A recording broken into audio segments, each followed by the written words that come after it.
Hi guys, welcome back. We're ready for another restoration, and this time for a change it's another German radio, but this one is one that I haven't done before. This is a Siemens, which is actually a company very close to my heart. That's where I started working when I finished my university, and this one has got the usual long wave, medium wave, short wave and FM.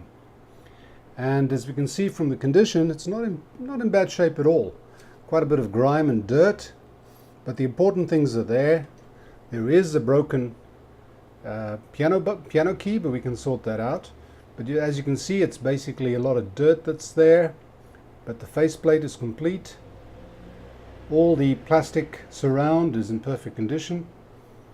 The grill is immaculate, which is great. So that should be quite easy to get it all shiny and sparkly. So let's just go through the functions. We've got our, this will be the volume control. We've got the buttons there, on, off, phono, long wave, middle wave, medium wave, UKW short wave. What is that? No, that's not short wave, that's FM. My bad. That SPR/music is a tone control for speech or music, so it's a tonal adjustment. It's got separate tuning indicators for the FM and the AM bands, so that would be the tuning. And yes, the back one would be the AM bands, the front one is the FM, and they're both working, so the dial cords are in place. Faceplate, as I said, immaculate. Let's have a look at the body.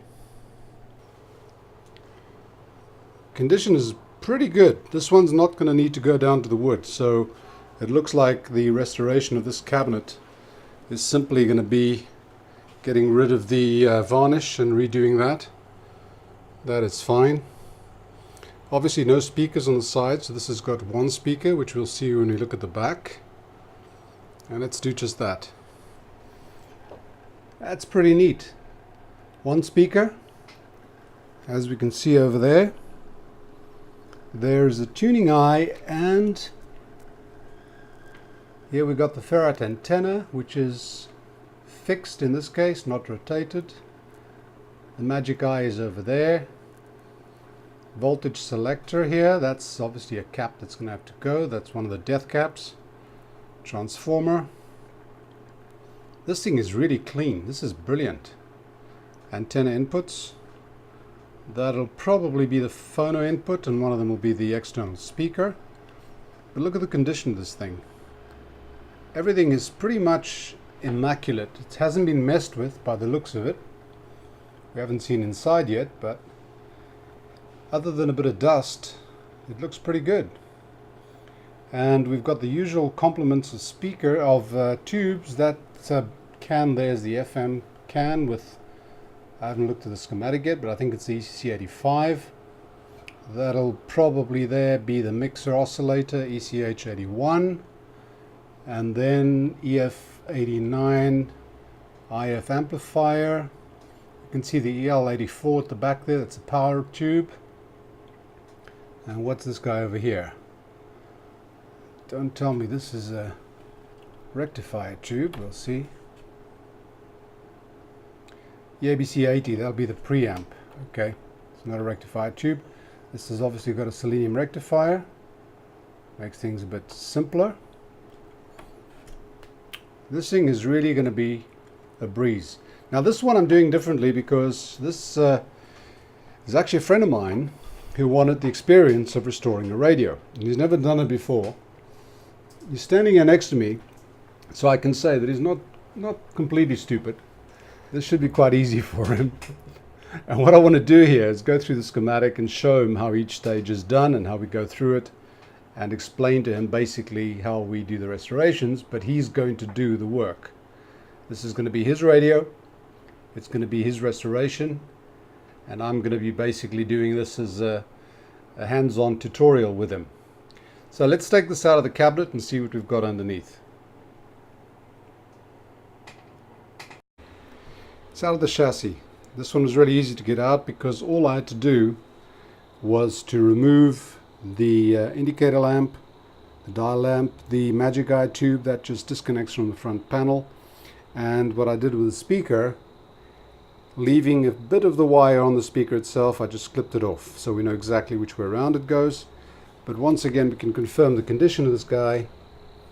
Everything pretty clean. This one's going to be a breeze in that in terms of cleaning there's very little to do. I don't see any rust at all. There's quite a bit of dust, but that's to be expected.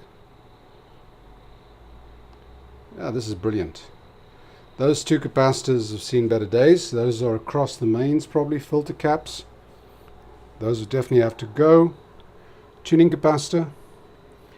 And the dial cords seem to all be in place, which is good news. So nothing unexpected so far. Let's turn it around and see what we've got underneath. And here we have it. We've got the radio out of the cabinet. We've got it into the contraption, which is starting to see signs of wear. And we can get a look on the inside. So, as expected, selenium rectifier over there. Not sure if that's good or not. It's very, very neat inside. This is brilliant. This is great. Duarte's going to have a good time because he doesn't have to panic. Right. A few paper caps. That one there. This is actually a Siemens cap. I haven't seen that before. So we'll have to swap them out anyway because we want to be safe. What else have we got visible here? Some capacitors down there. Those caps as well. A couple of electrolytics.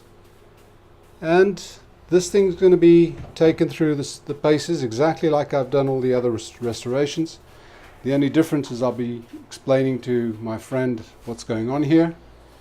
And we are not turning it on yet. We do not want to risk it. There's actually a pot down here, which I don't know what that's for. We'll see what that is in the schematic. I wonder if this is a bias adjustment or something. We'll see. So, time to get started. We'll do the usual. Check the power supply. Make sure the output transformer and the power transformer are fine. And after doing that, I'll get back to you and report on progress. Bye for now.